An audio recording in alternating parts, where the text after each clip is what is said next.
I got into a pretty spirited debate online and on this podcast about how we should be viewing Arch Manning. He's played limited, but I think there's a sample size there of some starts in SEC play. What is the actual realistic non-hype view of who he is as a player? He's got traits that translate. He can layer throws. He's very calm in the pocket. Yes, he did take some sacks last year. I think that's a sign of inexperience, but he's got that downfield accuracy that I crave. He's not throwing the ball in the harm's way. He can make stuff happen with his legs, like all these things you would kind of want with how the quarterback position is going. Unlike his uncles, he's not having to be, anchored in the pocket and just be a pure on-time decision maker. He can create. He can add some potency to an already scary offense with a high ceiling. So I saw JD Pickell, he said yesterday, all he has to be is like, a third slide guy in a group project. You don't really have to ask him that much.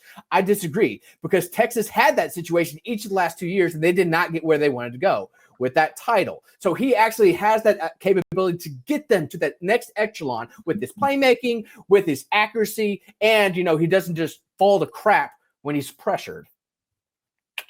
Yeah. How concerned are you with limited sample size here? Yeah, that's definitely something to hammer him on. That's one of the reasons I was kind of lower on Connor Wegman this time last year. He didn't play anybody in the top 35 each of his first 2 years at A&M. And while Arch's slate is a little bit more difficult, it's only 90 snaps. And in those 90 snaps, though, Andy, he's top 4 in the SEC in accuracy, turnover-worthy play rate, explosive pass rate, first down touchdown rate. Only one other returner has a better adjusted net passing yards per attempt that takes into sacks and scrambles and throwing the ball under harm's way, so defender breakup rate. So those are the types of things that, it's never good to put the ball near defenders, and he's already good at that. So he's just basically really molded well, and yes, it could all go wrong. Don't question me. We're definitely being optimistic on what he has shown us. But because of how he plays for one of the best play callers in the game, he's going to be surrounded by a lot of good talent. I just think he has the goods. I just really do. Even if his last name was not Manning, I would be really optimistic in what he brought to this offense this upcoming season. Because that really gets lost in the shuffle. If his last name was Manning, half of these people would not be, on their knees. Well, that's what one of Ari's friends tweeted at him the other day, and it was very funny. And it said basically, if his last name wasn't Manning, he'd still be a 6'4" tank with sprinter speed, surrounded by really good teammates, coached by a really good play caller. I think that he's hurt by his last name being Manning. That's my take. I'm going to die on that hill. I think that his name was. I not think so. I think that the fact that his last name is Manning makes people angry at the hype, and they are more easily able to discount how good he is, because then they can just brush it off as hype. Name your example. Of course, Bronny James being the most recent, but there's just a stigma to being a great one's relative, son, and he just has that going against him. But I really do think, if his last name's not Manning, he would be right where he would be today in our top 10. But Bronny James does not have better measurables than LeBron. And I would argue that Arch has better measurables than either uncle at this stage of his career, just because of the running ability that Peyton and Eli didn't have. We don't know yet if he has the processing and the accuracy and all of that. If he does, then we're talking about something pretty special. Yeah, and of course, that's an intangible thing that we just can't. Someone like me, I just cannot measure. I'm not in those weekly meetings, so I just have to go with what I see on the on-field decision-making, the tape, where he chooses to place passes, how he chooses to place passes. He's not just a one-speed thrower throwing fastballs every single time. Not that doesn't work for some people, but he has a very wide range array of passes to deliver balls, and I'm just super excited to see what he can do this fall. Because these players are all in the top 10 for the most part are very young. Yeah. I think there is a misconception probably from people who are mad at you that you're not also measuring how good he's going to be for Texas this coming year. You're measuring his impact on the program in the following year if he returns and things like that. The age. Absolutely. What if he comes back? Yeah. What if he comes back and he's the number 1 overall player? We're well positioned for that to happen, by the way. So he's not going to have to jump 100 spots just because he decides to return. No, we recognize it's a lot with these young guys. We recognize that they're going to be future first round picks. We're not going to mess around, F around and find out. We're just going to go ahead and do it. There's no point waiting because, like, we can just see it, guys. Like, it's a very, very special class. And particularly with all these young guys, we're just now coming out of the COVID era where we had all these 6-year guys hang around. Dylan Gabriel, God bless. He was almost going to pass for more yards than anyone in college football history just because he kept hanging around. So that's not going to be the case anymore moving forward. It's going to be a youth movement, and we're not going to wait for that youth in these rankings. If you're watching on Twitter right now, it's going to cut off. I'm warning you. But look at the link below the link you're watching. Click that. Join us on YouTube. Get in the chat. That's the fun place. That's where the magic happens. Yell at Clark. Yell at me and Ari. That's what we're here for. So we'll see you on YouTube. Now, Clark, we talked about Arch, what he can do. Couple spots ahead of him, you got Lanorris Sellers, who also more of an athletic freak, bigger sample size, also in the SEC, plays a similar schedule. How do these two compare? Because I think we've talked about these two as potential Heisman candidates, but how do those two compare?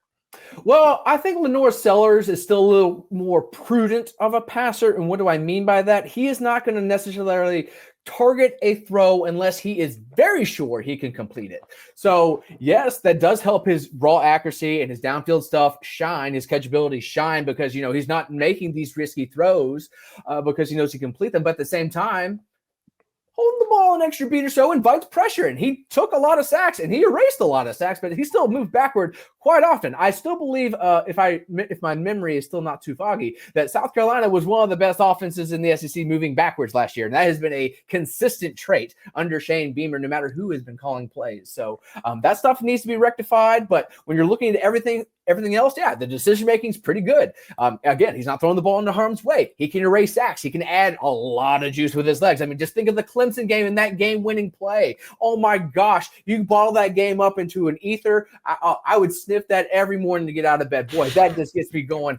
It's just insane. Like, these are things you cannot teach. You can teach him to be a little bit more on-time passer. You can teach him maybe, okay, in this certain leverage situation, maybe place the ball here for a little bit more of a maximal output, what have you. That stuff can be corrected. You cannot teach his high-end athleticism, his strength, and, of course, if he's going to I don't know if he's going to bring back the rec specs, but for the brand, I hope he does, because that's the type of stuff that, like, college football just has this flavor that NFL doesn't. And I just really like that color, that energy, that passion that he can bring from a neutral observer like me for a South Carolina Gamecock. I mean, it's just really special stuff. So I really like all of his physical traits. I think he's in a good position, despite not necessarily being surrounded by the best supporting cast, and that really does help his case for the next level, but maybe not let's just say for South Carolina's chances for making the playoff this year, despite, I want to bring this QB conversation full circle, because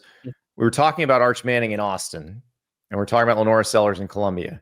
So let's talk about a guy from Austin who plays in South Carolina, and that's Cade Klubnik, who you are not as big of a believer in as I am. I am Mr. Cade Klubnik bandwagon jumper. I may be driving the Cade Klubnik bandwagon, but you got him down at number 33. So what am I missing here?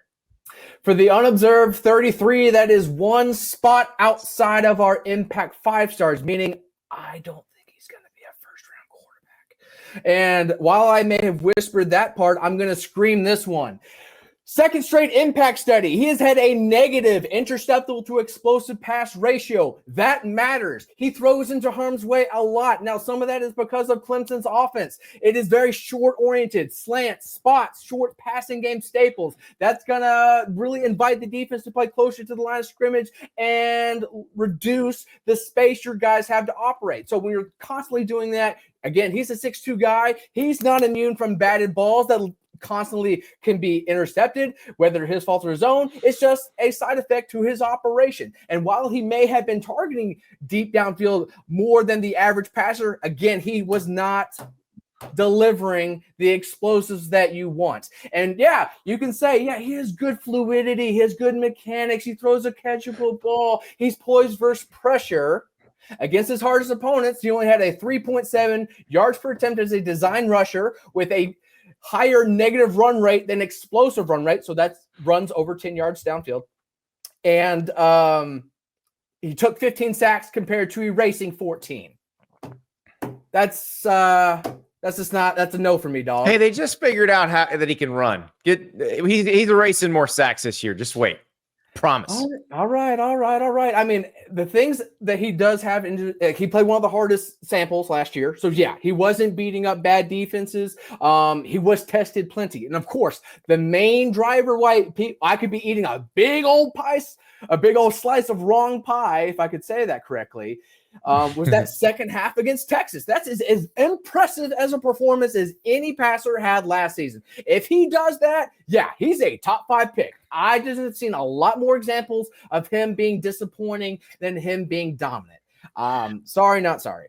Yeah, I think that it's interesting, and the most difficult thing that I think would probably go into what you do is how much do you weigh games later in the season as in relation to the games at the beginning of the year, and do you buy into the fact that somebody can unlock a portion of their game or gain a confidence or do something better longer that carries over into the season that doesn't necessarily weigh as much as maybe their opener because they played a good opener last year? Absolutely. And of course, like, not every schedule is the same. Some people have a very front-loaded schedule where they get all those hard opponents when it's nice and sunny outside, and they don't have to play them in the muck, and vice versa. Well, I would like to say that it's a nice, clear-cut operation there. It's just not every sample is the same, and you kind of have to guesstimate because not every bowl game's the same, especially in this day and age. Some guys are sitting key starters or playing underclassmen, so their overall rating at the end of the season isn't quite reflective of the team they're actually playing. And of course, Cade Klubnik last year, I mean, if you want to talk about someone who did not necessarily end the season well, he threw a lot of stats, he took a lot of sacks, he threw a lot of interceptables in those last 2 games against SEC people who didn't necessarily qualify for his impact study last year. So yeah, this isn't a perfect science by any means. Someone could have an absolute dud against a really bad defense that, it's just not taken into account because I don't view them as a worthwhile game to study. So yeah, not everyone's slate is cookie cutter. You can't apply it all the same. So you just have to take in a lot of factors. Okay, did they have a key starter available? What was the weather like? How was the team playing? Was there key injuries? Stuff like that. But yeah, ideally in a perfect world, you would put more weight into those more recent games because they were the most recent thing we've seen. And of course, that's going to be more predictive than something that was, So the most recent thing that we saw with him, and that's kind of what's driven me, Andy, and I think we're both kind of driving the Klubnik bus this offseason of like, that second half of the Texas game is kind of like the last taste of going into the offseason of like, if that's who he is. I mean, like, I actually think that, I just put Clemson in my national title game. So you're scaring me. It's Klubnik versus Arch in Ari's national title game. Let's go.